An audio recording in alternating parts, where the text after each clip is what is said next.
Hello और नमस्ते, आप सभी का स्वागत है ऑन द अनस्टॉपेबल्स। दोस्तों, पिछले कुछ दिनों से मैं आपके साथ यहाँ अनस्टॉपेबल्स के ऊपर काफ़ी इम्पोर्टेंट हिस्ट्री के, कल्चर के रिलेटेड, करंट अफेयर्स के ऊपर चर्चा कर रहा हूँ। एक मुद्दा बहुत निकल के आ रहा था बच्चों की कमेंट्स के अंदर, वो था कि सर फाउंडेशन के बच्चों के लिए कैसे तैयारी करें। फाउंडेशन का मतलब ये है कि ऐसे स्टूडेंट्स जो 2026 के लिए तैयारी करना चाहते हैं, ऐसे स्टूडेंट्स जिनकी 2027 के अंदर तैयारी शुरू कर रहे हैं, उनको हिस्ट्री कल्चर के अंदर कैसे उनका अप्रोच रहना चाहिए, किस तरह की रेफरेंस बुक्स को देखना चाहिए, कैसे हिस्ट्री को याद किया जा सकता है। आज का हमारा वीडियो इसी के ऊपर है। तो हम लोग चर्चा करने की कोशिश करेंगे how to prepare history art and culture from the scratch. क्या रेफरेंस बुक्स के सिवाय, या अगर आप देखने की कोशिश करिए खाली एनसीईआरटी के ऊपर से तैयारी की जा सकती है, या एनसीईआरटी के बाहर भी तैयारी की जा सकती है, उसके ऊपर चर्चा करेंगे। 4-5 मुद्दे देखने की कोशिश करेंगे। पहला मुद्दा हम लोग देखने की कोशिश करेंगे that is with reference to the syllabus, क्योंकि सब्जेक्ट को पढ़ने से पहले सिलेबस देखना है। दूसरा, बहुत लोगों को गैर मान्यता है कि सब्जेक्ट में वेटेज क्या है, कि हिस्ट्री में वेटेज कैसा है, हिस्ट्री को खाली प्रीलिम्स के लिए ही करना है या मेंस के पॉइंट ऑफ से भी देखना है, या हिस्ट्री को हम लोग इस तरह से कॉम्प्रिहेंसिव करेंगे जहां हम लोग ये समझने की कोशिश करेंगे कि भाई इस सब्जेक्ट का जो एप्लीकेशन है ये बाकी सारे विषयों में भी किया जा सकता है। जैसे आप देखिए जीएस के पेपर 1 to 4 है ना, पेपर 1 के अंदर तो आपको पूछता ही है, पर पेपर 2, पेपर 3, पेपर 4 के अंदर क्या आप ऐसे के अंदर इसका एप्लीकेशन कर सकते हो, क्या आप एथिक्स के पेपर के अंदर भी इसके एप्लीकेशन कर सकते हैं कि नहीं कर सकते, इन सब मुद्दे के ऊपर भी चर्चा करेंगे। तो मुद्दे की पहली बात आपको मिल जाती है। बाय द वे, अगर आप अनअकैडमी पे नहीं हो और आप अभी अभी फाउंडेशन शुरू कर रहे हो, तो आप यहाँ पे ये क्यूआर कोड को स्कैन करिए और ज्वाइन कर दीजिएगा मुझे अनअकैडमी के ऊपर। मैं बहुत ही फ्री क्लासेस भी कंडक्ट करवाता हूँ, जैसे यहाँ यूट्यूब पे करवाता हूँ। ये फॉलो बटन है जिसके माध्यम से आपको मेरे कोर्सेज की अपडेट भी मिल जाएगी, और यहाँ पे ही फ्री क्लासेस का आपको टैग देख रहा है। ये फ्री क्लासेस के माध्यम से आप हमारे जो फ्री क्लास है उसमें भी ज्वाइन कर सकते हो। उसमें भी स्ट्रेटजी और स्पेसिफिक टॉपिक्स के ऊपर भी काम किया हुआ है। अब देखिए कि सिलेबस की कहानी क्या है, कि हिस्ट्री है ना, टोटल 6 सब्जेक्ट्स में बटा हुआ है। कितना है? That is divided into 6 subjects और 6 एरियाज आई वुड से। एक एरिया है आपका एंशिएंट और मिडिवल इंडियन हिस्ट्री, 2 एरिया है। इसी के साथ आप देखने की कोशिश करें तो आपको मिलता है आर्ट एंड कल्चर। आपकी भी सीक्वेंस ऐसे ही होगी कि आप एंशिएंट से शुरू करोगे, मिडिवल शुरू करोगे, ये दोनों खत्म होने के बाद आप आर्ट एंड कल्चर के ऊपर जा सकते हो। क्यों? क्योंकि आर्ट एंड कल्चर जो है वो सबसेट के रूप में है। इसके साथ आप देखोगे तो आपको मॉडर्न हिस्ट्री और इंडियन नेशनल मूवमेंट आपको मिलेगा। ये भी एक इंपॉर्टेंट टॉपिक है। ये 4 सब्जेक्ट ऐसे हैं, ancient, medieval, art and culture और modern Indian history including art Indian national movement. ये प्रीलिम्स और मेंस दोनों में आते हैं। It is asked only the prelims and the mains both. But एक और 2 टॉपिक आपको देखने को मिलेंगे, खास करके अगर आप देखिए तो आपको मिलता है पोस्ट इंडिपेंडेंस इंडिया और मॉडर्न वर्ल्ड हिस्ट्री। इसकी खासियत यह है कि ये खाली और खाली मुख्य परीक्षा के अंदर आते हैं। अब ये तो टोटल 6 एरियाज हो गए सब्जेक्ट्स के रूप में हिस्ट्री के अंदर। आपको इसमें से क्या क्या याद रखना है? बाय द वे, आप में से जो भी विद्यार्थी फाउंडेशन की तैयारी करना चाह रहे हैं उनको मैं वेलकम करूंगा अनअकैडमी के ऊपर। अभी बहुत ही फंटास्टिक ऑफर चल रही है, होली की ऑफर है। होली की ऑफर के माध्यम से आपको 60% ऑफ प्लस आपको 6 मंथ्स का एक्सटेंशन दिया जा रहा है अनअकैडमी के द्वारा। तो इसका जरूर से लाभ उठाइएगा, और आपको ये कोड यूज करना है PN Live to get the maximum discount, जहां इंडिया के टॉप एजुकेटर्स आपको अपनी सब्जेक्ट का कवरेज करवाएंगे। खैर, मुद्दे की बात के ऊपर आ जाते हैं। मैं आपको सिलेबस के बारे में एक्सप्लेनेशन कर रहा था। तो आप जब शुरू करोगे तो आप एंशिएंट से शुरू करोगे, मिडिवल से शुरू करोगे, फिर आर्ट एंड कल्चर के ऊपर जाओगे। ये तो 3 हो गए हैं। उसके बाद चौथा एरिया है आपका मॉडर्न हिस्ट्री और इंडियन नेशनल मूवमेंट। ये खत्म होने के बाद आपको मेंस के ओरिएंटेशन में जाना है। मेंस का मतलब यह है कि पोस्ट इंडिपेंडेंस इंडिया और मॉडर्न वर्ल्ड हिस्ट्री। तो मॉडर्न वर्ल्ड हिस्ट्री और पोस्ट इंडिपेंडेंस इंडिया के ऊपर जाना नहीं है, क्योंकि इसका वेटेज फ्लक्चुएट होता रहता है। आपका कोर फोकस यहां पे होना चाहिए, ये सब्जेक्ट्स का आपको एप्लीकेशन करवाना है। तो मैं आज के क्लास के अंदर आपको बुक लिस्ट के बारे में बताऊंगा, सोर्सेज के बारे में भी चर्चा करेंगे, इवन क्वेश्चंस भी बताऊंगा कि क्वेश्चंस कहां से पूछे जाते हैं। राइट? अब आप देखिए, यूपीएससी ने प्रीलिम्स में जो नोटिफिकेशन दिया है उसमें हिस्ट्री को लेके एक ही लाइन लिखी गई है, वो भी आपके जीएस के पेपर में, history of India and Indian national movement. अब what do mean by history of India? इसमें आप आर्ट एंड कल्चर भी पूछते हो, इसमें आप मिडिवल हिस्ट्री भी पूछते हो, इसमें एंशिएंट हिस्ट्री भी आती है, कहीं से भी सवाल आ जाता है। यहाँ पे लिख दिया है इंडियन नेशनल मूवमेंट। बहुत बार पोस्ट इंडिपेंडेंस इंडिया से भी प्रीलिम्स के अंदर सवाल पूछे गए हैं। ऐसा नहीं है कि पोस्ट इंडिपेंडेंस स्पेसिफिकली मेंस के लिए ही है। 1-2 बार ऐसा भी क्वेश्चन आया है कि जहां पोस्ट इंडिपेंडेंस इंडिया से आजादी के बाद के भारत से आपको मुख्य परीक्षा के अंदर सवाल पूछा है, तो हमें तैयारी तो सबकी करनी है, प्रीलिम्स हो या मेंस हो, कंटेक्स्ट के अंदर है, पर हम लोग को क्लैरिटी हो जानी चाहिए कि अगर क्वेश्चन आएंगे तो कैसे डील करेंगे, ठीक है। वैसी ही कहानी आप जीएस पेपर 1 के अंदर देखोगे तो हिस्ट्री कल्चर के लिए पूरा का पूरा सिलेबस एक्सप्लेन्ड वे में दिया गया है।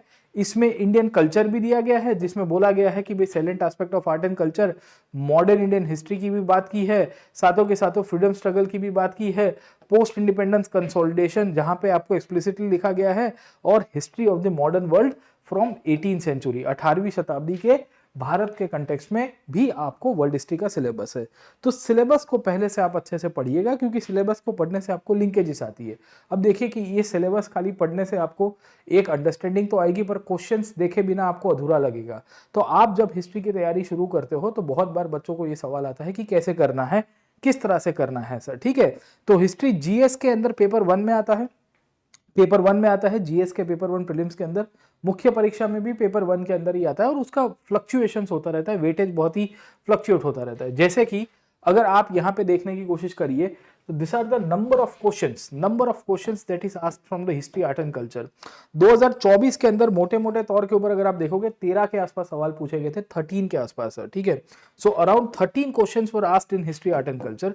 इंटरेस्टिंगली 2023 के अंदर भी 14 के आसपास थे। 2021 में देखोगे तो 21 या 22 सवाल आपको पूछे गए थे। मतलब 22 क्वेश्चंस इनटू 2 मार्क्स अगर मैं कर दूं तो 44 मार्क्स का वेटेज आपको हिस्ट्री कल्चर के अंदर से मिलेगा।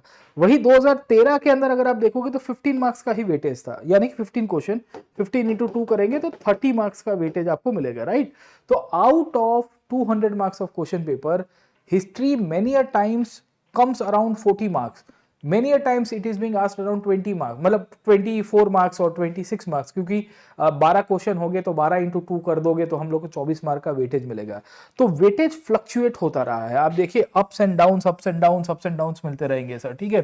तो बच्चों को एक पहली क्लैरिटी दे देता हूं कि आप ये वेटेज के चक्कर में मत पड़िएगा। जब आप स्ट्रेटेजी के कंटेक्स्ट में आज के क्लास के अंदर हम लोग डिस्कस कर रहे हैं, बहुत लोगों को ऐसी गलतफहमी हो जाती है कि सर मैं तो वेटेज देखूंगा, फलाने टॉपिक का वेटेज इतना आता है तो मैं उसको छोड़ दूंगा, फलाने का ज्यादा आता है। इनफैक्ट ये हिस्ट्री आर्ट एंड कल्चर में मैंने आपको बताया कि टोटल 6 सब्जेक्ट है, ऐसे देखा जाए तो 6 है। Ancient, medieval, art and culture और मॉडर्न, ये 4 तो प्रीलिम्स में आते हैं। प्रीलिम्स में भी इसका वेटेज फ्लक्चुएट होता है, कभी आर्ट एंड कल्चर के ज्यादा क्वेश्चन पूछ देगा, कभी मॉडर्न से कम पूछ देगा, कभी मॉडर्न के 6 सवाल आएंगे, कभी आर्ट एंड कल्चर के कम आएंगे। तो क्या करोगे भाई, what will you do at that time sir, ठीक है।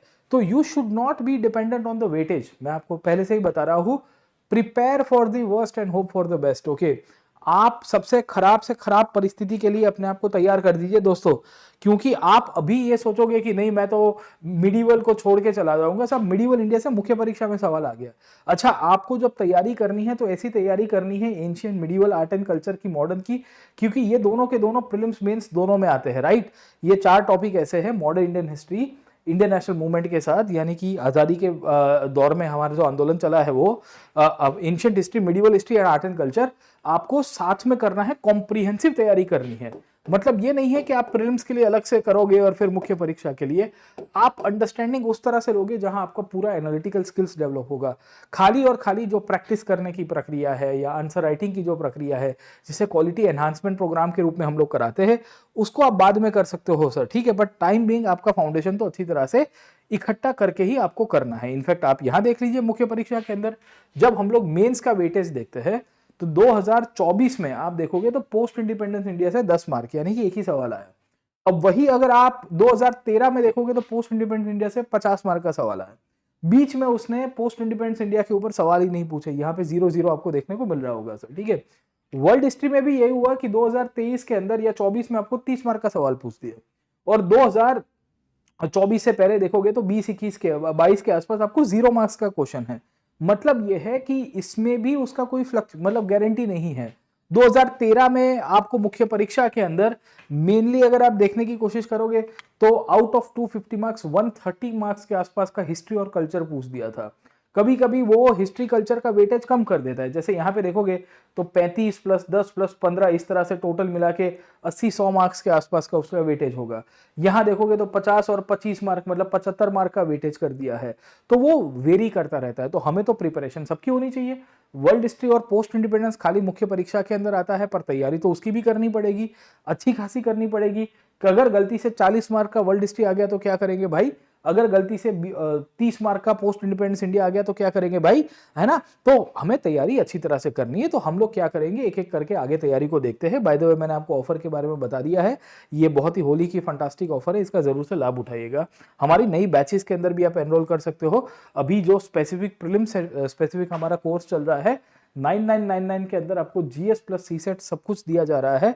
खासियत यह है कि अगर आपने प्रीलिम्स क्लियर की तो आपको मेंस का कोर्स भी फ्री में करवाया जाएगा। जी हाँ दोस्तों, you will be given a free subscription to the mains अगर आप हमारे प्रीलिम्स कोर्स में एनरोल्ड थे। ये पीएन लाइव कोड को यूज करना ना भूलिएगा। खैर, अब मुद्दे की बात ये आती है कि बच्चे जब फाउंडेशन में होते हैं तो वो ये बताते हैं कि सर हम तो एनसीईआरटी से शुरू करोगे। अब एनसीईआरटी को अगर आप शुरू भी करने की कोशिश करें तो एनसीईआरटी के अंदर प्रॉब्लम क्या है आप देख लो। एनसीईआरटी एक तो छठी कक्षा की एनसीईआरटी अवर पास्ट 1 और themes in Indian history part 1 आपको ये दोनों की दोनों पढ़नी पड़ेगी। इन दोनों किताबों के अंदर थीमेटिक अंडरस्टैंडिंग है।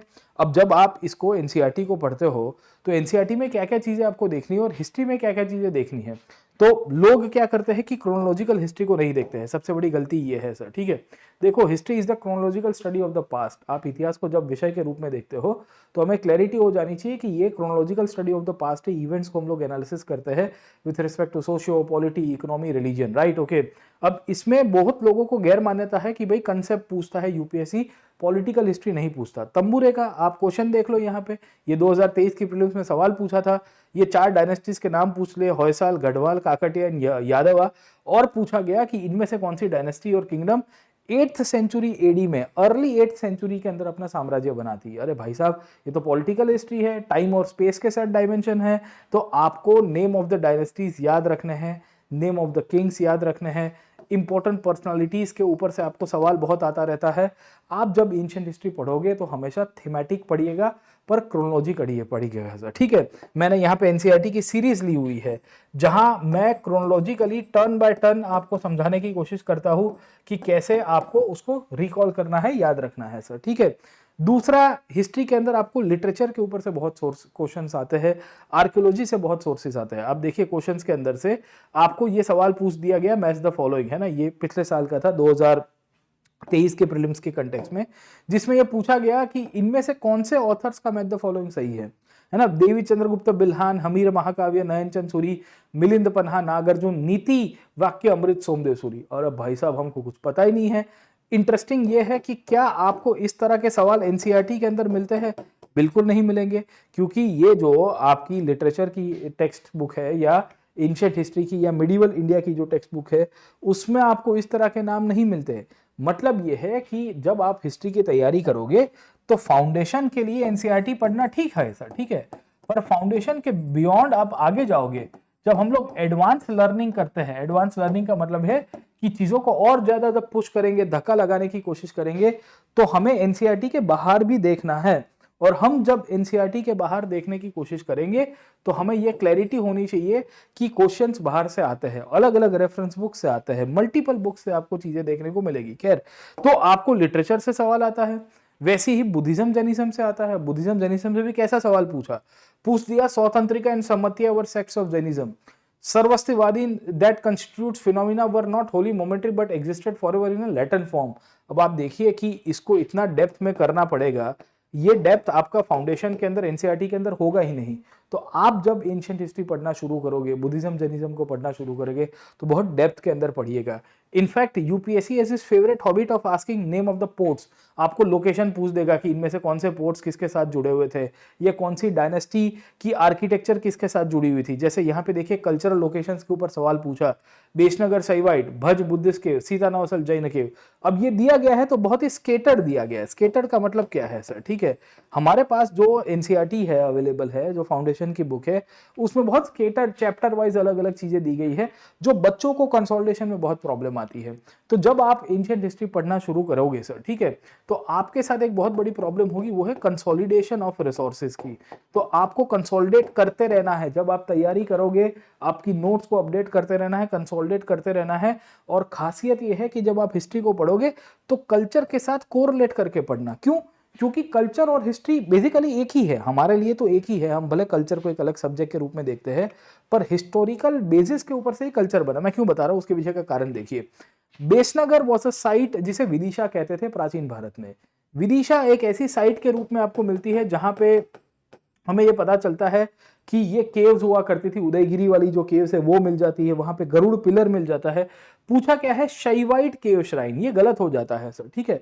तो अगर हमें कल्चर और उसकी हिस्ट्री पता होगी, बेसनगर नाम की जगह के अंदर आपको हीलियोडोरस का पिलर याद आया होगा, एक हीलियोडोरस करके ग्रीक एम्बेसडर था, आप आराम से लिख सकते हो। अब Bhaja is a Buddhist cave site क्योंकि सातवाहनों के समय पे है। Sittanavasal Jain cave shrine क्यों? क्योंकि पल्लवों के समय पे बनी है। तो आपको पॉलिटिकल हिस्ट्री के साथ चीजें कोरिलेट करोगे तो ही याद रहेगा।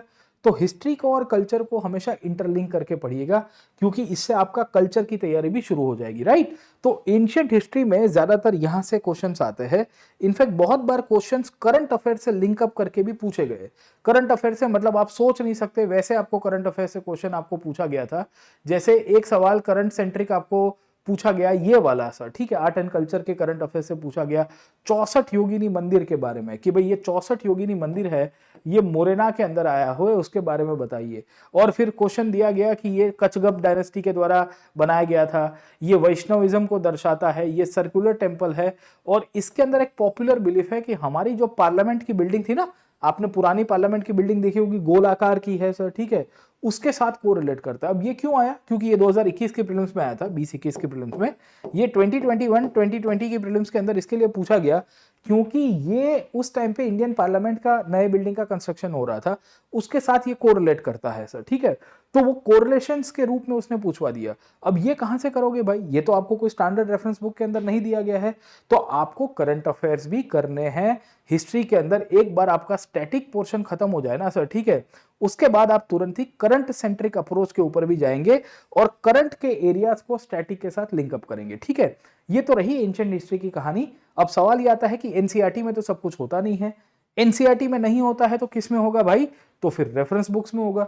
रेफरेंस बुक्स देखोगे, एक आर एस शर्मा की किताब आती है, एक उपिंदर मैम की अर्ली मिडिवल इंडिया की और एंशिएंट इंडिया की टेक्स्ट आती है। अब ये बुक का प्रॉब्लम क्या है कि ये टू मच बल्की है, मतलब आप थक जाओगे, इतनी बल्की है, आप पढ़ ही नहीं पाओगे सर, ठीक है, आपकी दशा खराब हो जाएगी। आप किताब को देखते देखते आपको ऐसा हो जाएगा कि इसको मैं कब खत्म करूंगा सर, ठीक है। मैं आपको यहाँ पे दिखा देता हूँ, ये बुक मेरे पास यहाँ पे बुक शेल्फ के अंदर ही पड़ी हुई है, दिस इज द बुक, है ना। अब ये बुक की प्रॉब्लम है सर, ठीक है, ये बुक ऑप्शनल के लिए तो ठीक है, ऑप्शनल के बच्चों की भी हालत खराब हो जाती है, बट ये बुक में दिक्कत ये आती है कि this book is very bulky in nature, okay. 1000 के आसपास पेजेस है, उसमें भी कितना रिकॉल कर पाओगे कंसोलिडेशन? तो revision and consolidation is the key. अगर ये नहीं किया तो भी अधूरे रह जाओगे। तो एंशिएंट का आपका अप्रोच इस तरह से होना चाहिए, थीमेटिक होना चाहिए, फाउंडेशन से लेके एडवांस स्टेज में जाना है, बुद्धिज्म, जैनिज्म और करंट के साथ लिंकअप करना है पहला। वही कहानी आपको मिडिवल में मिलती है।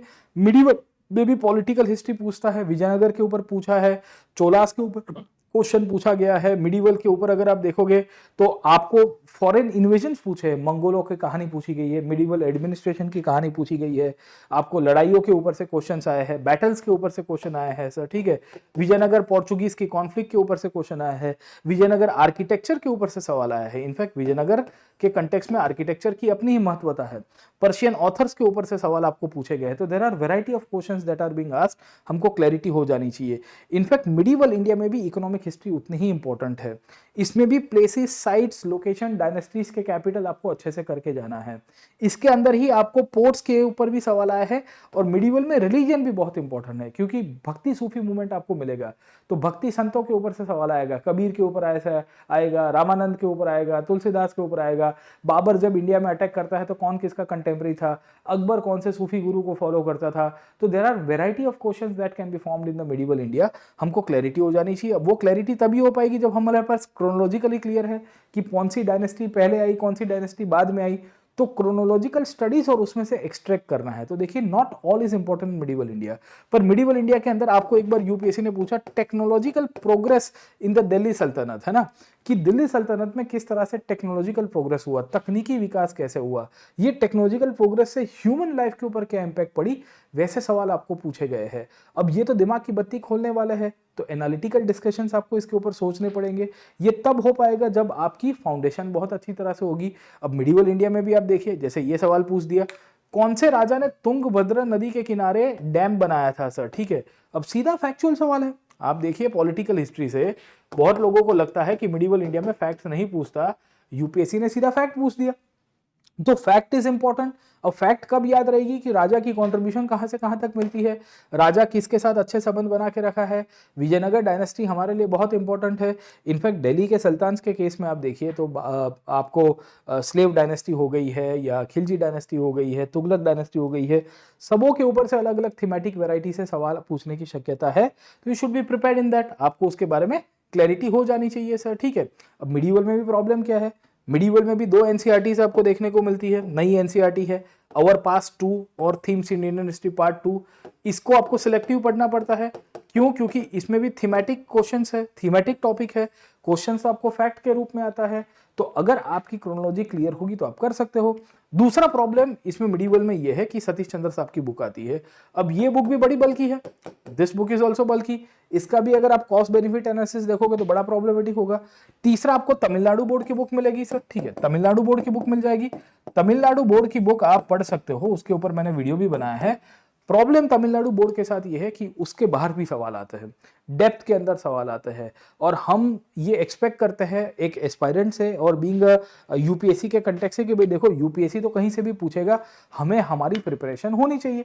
अब मिडिवल इंडिया में आते हैं 2 सवाल, कभी कभी 3 सवाल, कभी कभी 4 सवाल, कुछ नहीं तो प्रीलिम्स में 1 सवाल पूछ देगा, मेंस में 2 सवाल पूछ देगा। एक बार पर्शियन ऑथर्स के ऊपर सवाल पूछ दिया, पर्शियन ऑथर्स के ऊपर सवाल पूछ दिया कि which authors belong to the age, और उनके अंदर से क्या युगबोध देखने को मिलता है। तो पर्शियन ऑथर में जियाउद्दीन बारनी देख लो, या आप देखोगे अबू फजल की कहानी, या समझने की कोशिश करिए अरब ऑथर्स आपको पूछ सकता है, इब्न बतूता की कंट्रीब्यूशन किस तरह से चलती है, अल बिरूनी क्या लिखता है। तो मध्यकालीन युग में जितने भी इंपॉर्टेंट ऑथर्स है वहां से सवाल आएंगे। कुछ कुछ एनसीईआरटी में बहुत अच्छे से दिए हुए हैं। By the way themes in Indian history part 2 के अंदर जो पहला चैप्टर है जिसमें इब्न बतूता की कहानी है, मिडिवल इंडियन ट्रैवलर्स की कहानी है, वहां से सवाल आ सकता है। तो आपको प्रिपरेशन करनी चाहिए फाउंडेशन से, पर आपको इसमें भी एडवांस लेवल में जाना पड़ेगा। एडवांस लेवल में नहीं जाओगे तो अधूरे रहोगे। मिडिवल इंडिया में ही कल्चर को भी साथ में करना है, जैसे ही आपने एंशिएंट में भी किया था। तो कल्चर को साथ में करो तो ज्यादा ठीक रहेगा। आर्किटेक्चर, पेंटिंग्स, वो इसी के साथ आपका कवर हो जाएगा, राइट। जब एंशिएंट मिडिवल खत्म हो जाए उसके बाद आप जाओगे आर्ट एंड कल्चर। अब देखिए आर्ट एंड कल्चर बहुत ही वास्ट सब्जेक्ट है, राइट। इसमें विजुअल आर्ट आता है, जो देख के आप कला को सराहने का काम करोगे। आर्किटेक्चर, पेंटिंग, स्कल्पचर से ज्यादातर सवाल आए हैं। दूसरा आपको परफॉर्मिंग आर्ट पूछता है, म्यूजिक, डांस, थिएटर, पपेट्री, वहां से आएगा। तीसरा आप देखोगे तो कल्चरल एस्पेक्ट से सवाल आता है, Bhakti, Sufi movement, religion, philosophy, calendar, festivals, उसके इर्द गिर्द और लैंग्वेजेस के ऊपर से भी आए हैं सर, ठीक है। तो आप जब पढ़ोगे तो ये फोकस एरियाज को सबसे ज्यादा करोगे। आर्ट एंड कल्चर तभी करिएगा जब आपका एंशिएंट मिडिवल क्लियर हो गया है, क्रोनोलॉजी बैठ गई है। क्यों? क्योंकि आपको अगर पूछा जा सकता है कि क्रोनोलॉजिकली टेम्पल आर्किटेक्चर को एक्सप्लेन करिए, तो भारत में आपको डायनेस्टीज का नाम तो पता होना चाहिए। कौन सी डायनेस्टी ने नगर आर्किटेक्चर बनाया, कौन से ने द्रविड़ आर्किटेक्चर बनाया, कौन सी डायनेस्टी ने वेशार आर्किटेक्चर बनाया, कहाँ कहाँ पे बनाया है। आपको पूछा जा सकता है कि कौन सा स्कल्पचर कौन से राजा के द्वारा बनाया है ना, उसकी पॉलिटिकल कंटेक्स्ट क्या है सर, ठीक है। क्योंकि जैसे आपको अभी मैंने सवाल बताया कि भाई आपको क्वेश्चन आया था with respect to the Kachagupta dynasty, जिसके द्वारा ये 64 योगिनी मंदिर बनाया गया था, 64 योगिनी टेम्पल मुरैना के अंदर वाला, तो अलग अलग तरह से आएगा। म्यूजिक डांस भारत के अंदर कितना पुराना है। अब हमें यह लगता है कि नाट्यशास्त्र नाम की जो टेक्स्ट है वो म्यूजिक एंड डांस के साथ जुड़ी हुई है, पर नाट्यशास्त्र के बियॉन्ड भी आपके यहाँ पे ट्रेडिशंस मिलते हैं सर, ठीक है। नाट्यशास्त्र के पहले भी संगीत नृत्य कला का डेवलपमेंट हो गया, सामवेद से लेके। तो chronological development is very much important, and वो आपको एंशिएंट मिडिवल हिस्ट्री का जब कंटेक्स्ट क्लियर हो जाएगा तो आपको समझने में बहुत आसान होगा। तो सेल्फ स्टडी करने वाले जितने भी विद्यार्थी हैं उनको इस तरह से अप्रोच रखना चाहिए, ये फोकस एरिया में ध्यान रखना है। इनफैक्ट यहाँ से भी आपको फैक्ट्स याद रखनी है। डांस की ट्रेडिशन हो गई, म्यूजिक की ट्रेडिशंस हो गई, कंसेप्ट हो गई, तानसेन कौन था, तानसेन को क्यों टाइटल दिया गया था, तानसेन को टाइटल किसने दिया था, वहां तक के सवाल आपको पूछे गए हैं। डांस म्यूजिक के अंदर आप देखोगे ध्रुपद के ऊपर सवाल आया था कि ध्रुपद जो है वो कौन से ट्रेडिशन को दर्शाता है, सांस्कृतिक ट्रेडिशंस को दर्शाता है या बाकी कोई भाषा के अंदर ध्रुपद के अंदर ट्रेडिशंस निकल के आए, वो भी पूछा जा सकता है। फेस्टिवल्स के ऊपर से सवाल है, भाषा के ऊपर से सवाल आया है। भक्ति सूफी मैंने आपको बता दिया सर, ठीक है। तो भक्ति मूवमेंट बहुत ही इंपॉर्टेंट है, बहुत ही कोर एरिया है जहां से आपके सवाल बनते हैं। एनसीईआरटी में दिए हैं पर वो भी स्केटर्ड है। अब आर्ट एंड कल्चर में भी प्रॉब्लम यही है कि अगर आपने लिंकेज को करके करा होता आर्ट एंड कल्चर को हिस्ट्री के साथ तो ज्यादा ठीक रहेगा। अब जैसे आप देखिए 2023 की प्रीलिम्स में ये सवाल आ गया था विथ रिस्पेक्ट टू स्तूपा, पूछा गया कि स्तूप बुद्धिस्ट ओरिजिन है, स्तूप में रिलिक्स होते हैं, स्तूप वोटिव और कॉमेमोरेटिव है। अगर आपने हिस्ट्री पढ़ी होती तो आपको पता चलेगा कि स्तूप खाली बुद्धिस्ट ओरिजिन नहीं है, स्तूप वैदिक ओरिजिन है। क्यों? क्योंकि वेदों के अंदर भी, ऋग्वेद में भी स्तूप की बात की गई है। तो ये स्टेटमेंट गलत हो जाता है। तो देखिए हिस्ट्री पढ़ी होती तो आप आइडेंटिफाई कर पाते स्तूप की, क्योंकि स्तूप एक आर्ट फॉर्म है एक तरह से आप देखिए, क्योंकि वो आर्किटेक्चर के साथ जुड़ता है, राइट, बुद्धिस्ट आर्किटेक्चर के साथ। बट इन रियलिटी आप स्तूप देखोगे it is related to the philosophy of Buddha, क्योंकि बुद्ध ने अपने शिष्य आनंद को कहा था कि मेरे मृत्यु के बाद मेरी अस्थियों को तुम रिलिक्स के रूप में लगाना। पर आप लॉजिकली देखने की कोशिश करिए, क्या हर जगह के ऊपर, क्या हर प्लेसेस के ऊपर बुद्ध की अस्थियां, बुद्ध की रिलिक्स आपको रेलेवेंट मिलेगी? नहीं मिलेगी सर, ठीक है। तो that is one of the reason the stupa will always be votive and commemorative as well. अब ये लॉजिक से आपको सॉल्व करना पड़ेगा, हिस्ट्री करी होती तो आपको ज्यादा ठीक रहेगा। खैर ये दोनों के दोनों स्टेटमेंट सही है, बट आपको हिस्ट्री को, कल्चर को कभी अलग नहीं करना है। हमेशा दिमाग में, इवन कल्चर भी पढ़ रहे हो तो हिस्ट्री को रिकॉल करते रहना है, कौन सी डायनेस्टी के साथ जुड़ा हुआ है, किसने स्तूप बनाया, अशोक ने कहाँ पे स्तूप बनाया, कनिष्क ने कहाँ स्तूप बनाया, बहुत सारे सवाल बन सकते हैं, राइट। तो ये आर्ट एंड कल्चर की कहानी होगी। अब बात आगे चलती है, आर्ट एंड कल्चर में भी क्या पढ़ेंगे? तो भाई साहब यही प्रॉब्लम है आर्ट एंड कल्चर में। कोई कहते हैं सिंघानिया साहब की किताब पढ़ लो, कोई कहता है सीसीआरटी पढ़ लो, कोई कहता है फाइन आर्ट्स पढ़ दो। अब फाइन आर्ट्स में आधा अधूरा है, यहाँ पे बहुत ज्यादा बल्कि हो जाता है, सीसीआरटी में प्रॉब्लम है। तो स्केटर्ड सोर्सेज है या टू मच एग्जॉस्टिव सोर्सेज है, तो you have to be selective. आप अगर क्रोनोलॉजी थोड़ी क्लियर रखते हो तो ये दोनों किताब अच्छे से पढ़ लेना पहले सर, ठीक है। Indian introduction to fine art part 1 part 2, और उसके बाद सिलेक्टिव रीडिंग आप इसमें से कर सकते हो, सिंघानिया साहब की बुक में से, इंडियन आर्ट एंड कल्चर में, या कोई और मार्केट में अवेलेबल है। बहुत लोग सीसीआरटी को भी सपोर्ट करते हैं कि भाई सीसीआरटी की वेबसाइट है, उसकी नोट्स अवेलेबल है, एनआईओएस है, पर आप कितना करोगे sir? You have to be limited. तो be eclectic, be selective in your sources, okay. ऐसा ना हो कि जितने भी अवेलेबल है बाजार में सब के सब हम लोग कर देंगे। तो आर्ट एंड कल्चर करके जाना है, क्योंकि वो आपको एसए में और बाकी सारे सब्जेक्ट में भी हेल्प करेगा। खैर अब वहां से मॉडर्न हिस्ट्री के ऊपर चले जाते हैं। मॉडर्न हिस्ट्री भी 2 पार्ट के अंदर डिवाइडेड है। अब पिछले 3-4 सालों से प्रीलिम्स में उसका वेटेज कम हो गया है, तो लोग कह रहे हैं कि हम नहीं पढ़ेंगे। अरे क्यों नहीं पढ़ोगे भाई? उसमें ऐसे आता है, उसके अंदर एथिक्स के एग्जाम्पल आता है, जीएस पेपर 2 गवर्नेंस का पूरा बैकग्राउंड बनता है, कॉन्स्टिट्यूशनल हिस्ट्री वहां से आई है। तो आप देखिए मॉडर्न हिस्ट्री 2 पार्ट के अंदर डिवाइडेड है सर, ठीक है। एक है British conquest of India, governor generals ने आके कैसे भारत के ऊपर अधिपत्य किया, कैसे भारत के प्रिंसेस स्टेट्स को खत्म किया गया, उसको क्रोनोलॉजिकली करना है, क्योंकि क्वेश्चन क्रोनोलॉजिकली भी पूछे गए, तारीखें पूछी गई है, डेट्स पूछी गई है, अच्छी तरह से करके जाना है आपको सर, ठीक है। Economic impact of British rule, Bharat में कैसे लैंड रेवेन्यू पॉलिसीज लागू की गई, रैयत वाली, महार वाली जमींदारी कौन व्यक्ति के द्वारा लागू की है, भारत में सोशल रिफॉर्म्स कैसे हुए, ब्रिटिश रूल की सामाजिक असर कैसे हुई। तो राम मोहन रॉय का नाम तो सुना ही होगा सभी ने, पर राम मोहन रॉय के द्वारा कौन सी संस्थाएं बनती है, इनके कौन चेले हुआ करते थे, बाकी सारे social reformers Indian national movement में क्या इंपैक्ट करते हैं, वहां से सवाल आएगा।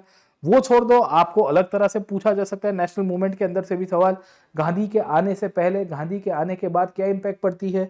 इनफैक्ट नेशनल मूवमेंट को पढ़ोगे तो क्रोनोलॉजिकली पढ़ना, थीमेटिक पढ़ना, क्योंकि गांधी के मूवमेंट के सिवा एक और मूवमेंट भी था इंडियन नेशनल हिस्ट्री के अंदर, राइट। अब सवाल ये आता है कि ये इतना सब्जेक्ट है, इसको कभी हल्के में नहीं लेना है, इसको वेटेज के ऊपर मत डिपेंडेंट रहना। बहुत लोगों की ये गलत फहमी है कि सर मॉडर्न हिस्ट्री प्रीलिम्स में नहीं आ रहा है तो कहीं से भी आ रहा है। इनफैक्ट मॉडर्न हिस्ट्री में भी देखिए, जैसे ये गवर्नर जनरल के ऊपर सवाल पूछ दिया कि इनमें से कौन से एक्ट के द्वारा गवर्नर जनरल ऑफ बंगाल को गवर्नर जनरल ऑफ इंडिया बनाया गया, तो कंपैरेटिवली इजी था क्योंकि 1833 का चार्टर एक्ट था। पर आपको नेक्स्ट टाइम पूछ देगा कि 1833 का चार्टर के समय गवर्नर जनरल ऑफ बंगाल कौन था, William Bentinck. Governor general of India कौन बना, विलियम बेंटिक। अच्छा, गवर्नर जनरल ऑफ इंडिया 1833 के बाद भारत में कोई पोजीशन रही है कि नहीं रही है, गवर्नर जनरल ऑफ इंडिया की पोजीशन 1947 के बाद आई है कि नहीं आई है, ऐसे भी सवाल आ सकते हैं। क्यों? क्योंकि गवर्नर जनरल ऑफ इंडिया की पोजीशन के रूप में राजगोपालचारी साहब भारत के आखिर के गवर्नर जनरल थे। तो आपको थीम पता होनी चाहिए, पहला कौन आया, बाद में कौन आया, आपको अंडरस्टैंडिंग उसकी हो जानी चाहिए। तो वो क्रोनोलॉजिकली करोगे तो ही आपको समझ में आएगा। यहाँ पे देखोगे 7 अगस्त का सवाल पूछ दिया कि 7 अगस्त को नेशनल हैंडलूम डे कहते हैं, क्योंकि मॉडर्न हिस्ट्री में डेट्स बहुत इंपॉर्टेंट है। देखिए एंशिएंट हिस्ट्री में डेट्स को थीमेटिकली पूछा जाता है, मॉडर्न हिस्ट्री में जो पूछते हैं वो फैक्ट के साथ पूछते हैं, तो आपको फैक्चुअली करना है। अब स्वदेशी मूवमेंट के साथ लिंकअप कर दिया कि इसी दिन 7 अगस्त को 1905 में स्वदेशी मूवमेंट शुरू हुआ था, असर्शन रीजनिंग के ऊपर सवाल पूछ दिया। अब ये दोनों स्टेटमेंट सही थे, करंट के साथ लिंकअप करके पूछा गया है, क्योंकि 2015 में हमने नेशनल हैंडलूम डे शुरू किया, मतलब हिस्ट्री प्लस करंट आजकल लिंकअप करके सवाल पूछ रहा है। आपका हिस्ट्री का फाउंडेशन अच्छा होगा तो जाके आप करंट अफेयर्स कर पाओगे, वरना तो अधूरे रह जाओगे, मैंने आपको पहले भी कहा। अब मॉडर्न के अंदर भी यही प्रॉब्लम है। मॉडर्न में भी प्रॉब्लम यह है कि एक तो themes in Indian history part 3 की किताब आती है स्टैंडर्ड 12th की, प्लासी2 पार्टीशन और स्पेक्ट्रम या कोई और पब्लिकेशन देख लो। अब ये बहुत बल्कि है, ये बहुत ही हाई लेवल है ना, हाई आईक्यू की किताब है प्लासी2 पार्टीशन, एनसीईआरटी अधूरी है। मैं करवाता हूँ कोर्स सर, ठीक है, जहां पे आपको इस तरह से A4 साइज के अंदर पूरे के पूरे क्लासेस कंडक्ट करवाए जाते हैं, आपको ये PDF शेयर करवा दी जाती है बच्चों के अंदर, बच्चों के साथ, और खासियत ये है कि इसमें मैपिंग से लेके सब कुछ करवा देता हूं मैं, ठीक है। तो आप इसमें भी ज्वाइन कर सकते हो, वो आपकी मर्जी है। और एक वन स्टॉप सॉल्यूशन आपको मिलता है with respect to modern history, ancient history, medieval history, art and culture और any other subjects around sir, ठीक है। अब सवाल ये आती है कि सर एंशिएंट, मेडिवल, मॉडर्न का तो हमको एक अप्रोच मिल गया, वर्ल्ड हिस्ट्री और पोस्ट इंडिपेंडेंस का क्या करेंगे। याद रखना कि एक बार आपका फाउंडेशन हो जाए फिर ये दोनों सब्जेक्ट को टच करना, क्योंकि मॉडर्न हिस्ट्री के साथ भी पोस्ट इंडिपेंडेंस लिंकअप होती है। वर्ल्ड हिस्ट्री भी 18 सेंचुरी से पूछता है, इनफैक्ट उसकी इंपैक्ट इंडियन हिस्ट्री के ऊपर हुई थी, आपको लिंकेजेस पता होनी चाहिए। ज्यादातर modern history, world history mains में ही आता है, पोस्ट इंडिपेंडेंस भी मेंस में आता है, एक आध दो सवाल पीटी में आ जाता है तो आ जाता है। इसकी थीमेटिक रीडिंग करनी है, but it will be only beneficial and helpful for you. अगर आप सेल्फ स्टडी कर रहे हो तो आप बाद में करना तो ज्यादा ठीक रहेगा, अभी उसका कॉस्ट बेनिफिट उतना ज्यादा नहीं है। इनफैक्ट करो तो ऐसे करो world history, ancient, medieval, modern को, कि आप बाकी सारे सब्जेक्ट्स में भी इसकी एप्लीकेशन लो। जैसे ऐसे के अंदर पूछता है सर, ठीक है, ऐसे में आपको पूछा गया not all who wander are lost, okay, हर भटकने वाला व्यक्ति खोया हुआ नहीं होता। यह पूछता है history repeats itself first as a tragedy and second as a farce. आपको वर्ल्ड हिस्ट्री के कितने एग्जांपल्स मिलते हैं, वर्ल्ड वॉर 1, वर्ल्ड वॉर 2, पहली बार ट्रेजेडी थी, दूसरी बार मजाक बना दिया गया था। भारत में पानीपत की लड़ाई, पहली पानीपत आपके लिए ट्रेजेडी थी, दूसरे और तीसरे में तो मजाक बन गया था, वो छोड़ दीजिए। History of series of victory one by scientific man over romantic man.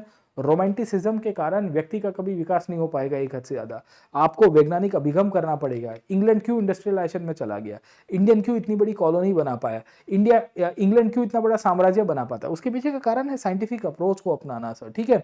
तो इस तरह के एग्जाम्पल्स है जो आपको हिस्ट्री के अंदर देने होते हैं, और ये सब कुछ मैं हिस्ट्री के अंदर करवाता हूँ इन माई कोर्सेज ऑन अनअकैडमी। जी हाँ, अब प्रॉब्लम क्या है कि आपके पास हिस्ट्री के कोर्सेज या हिस्ट्री के जो सोर्सेज है बड़े स्केटर्ड है, एक से अधिक बुक करनी पड़ेगी। मॉडर्न के लिए 2 किताबें आपको मिल जाएगी, एंशिएंट के लिए 1-2 किताबें मिलेगी, मिडिवल के लिए तो टोटल मिला के 8-10 सोर्सेज से पढ़ोगे और कंसोलिडेट नहीं होगा। तो ये कंसोलिडेशन भी मैं ही करवा के देता हूँ आपको अनअकैडमी के ऊपर। एक तो मैं करंट अफेयर्स के क्लासेस लेता हूँ यहाँ यूट्यूब के ऊपर, एनुअल मेरा रिचुअल है, current affairs through out the backward linkages के साथ मैं कंडक्ट करवाता हूँ।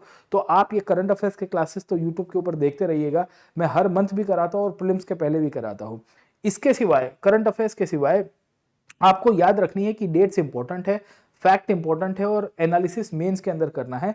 पीवाईक्यूज के ट्रेंड को ध्यान में रखो, तो उससे आपको क्या होगा कि अंडरस्टैंडिंग होगी कि मैं क्या पढ़ रहा हूँ, मुझे क्या रिकॉल करना है, क्या नहीं करना है सर, ठीक है। और लाइव क्लासेस ज्वाइन करो हमारे साथ अनअकैडमी के ऊपर। मैं आपको ऑनेस्टली कह रहा हूँ कि ये सब्जेक्ट को सरल बना दूंगा। मैं आपको इतनी तो कॉन्फिडेंस दिलाई दूंगा कि आपको सब्जेक्ट की जो कॉम्प्लेक्सिटी है वो चली जाएगी। क्वेश्चन देख के आप रिकॉल करोगे कि सर ने ये टॉपिक क्लास के अंदर इस दिन कराया था। ऑलमोस्ट 90% से ज्यादा स्ट्राइक रेट है हमारे क्लासेस के अंदर कराए हुए टॉपिक्स की, जहां से यूपीएससी के क्वेश्चंस आप अटेम्प्ट कर सकते हो। और मैंने इसके ऊपर वीडियोस भी बनाए हैं कि भाई देखो ये टॉपिक क्लास के अंदर कवर कराया गया था, यूपीएससी ने पीटी में भी पूछा है। तो देर किस बात की है दोस्तों, हमारे साथ ज्वाइन करिए अनअकैडमी के ऊपर। आपके साथ अभी अवेलेबल है 60% ऑफ ऑफर सर, ठीक है, होली की ऑफर है। आपको ये कोड PN लाइव यूज करना है, प्लस आपको 6 मंथ्स का एक्सटेंशन दिया जा रहा है। ऑफर बहुत ही कम समय तक है, ये खत्म हो जाएगी, तो इसका जरूर से लाभ उठाइए। आप नई बैचेस के अंदर ज्वाइन कर सकते हो। 2028 की बैच, 27 की बैच न्यू बैच है, प्रारंभ बैच है 2026 के लिए, आरंभ बैच है 2026 के लिए, इग्नाइट बैच है 2026 के लिए। खासियत यह है कि ये ऑल बैचेस आपके लिए ओपन हो जाती है। मतलब यह है कि आपको अलग अलग बैचेस के लिए सब्सक्रिप्शन नहीं लेना, एक सब्सक्रिप्शन आपको हिंदी, इंग्लिश और इंग्लिश यानी कि हिंदी इंग्लिश दोनों भाषा के अंदर सब्सक्रिप्शन अलाउ करता है। आप कोई भी क्लासेस को कितनी बार देख सकते हो, आपको GS plus CSAT plus test series, current affairs सब कुछ वन स्टॉप सॉल्यूशन के रूप में मिलेंगे। इंडिया के टॉप एजुकेटर्स के क्लासेस आपको यहाँ पे मिलेगा, साथों की साथों डाउट सॉल्विंग, और अगर आप आइकॉनिक सब्सक्रिप्शन लेते हो तो 1-to-1 मेंटरशिप भी अवेलेबल है। तो लाभ इसका जरूर से उठाइएगा। बाकी हमारी क्रैश कोर्स चल रही है, प्रीलिम्स के लिए रिवीजन कोर्स है, आप जरूर से इसका लाभ उठाइए अगर आप 2025 के प्रीलिम्स दे रहे हैं। पर ये वीडियो मोटे मोटे तौर के ऊपर हमारी जो 26, 27 और 28 के जो एस्पायरेंट्स हैं जिनको ये कंफ्यूजन है उनको शायद ये क्लैरिटी देने के लिए बनवाया गया था। आप हमारे क्रैश कोर्स का भी लाभ उठा सकते हो। डिस्क्रिप्शन बॉक्स में आपको लिंक अवेलेबल मिल जाएगी। ये क्लास की पीडीएफ भी मैं अपलोड कर दूंगा, तो अगर आपको रेफरेंस के लिए इसको देखना है, क्वेश्चंस को देखना है, थीम को देखना है, तो भी जरूर से आप इसको अटेंड कर सकते हैं। This is me Pratik Nayak signing off. I will see you in one more interesting session. Thank you very much. Let's crack it. जय हिंद।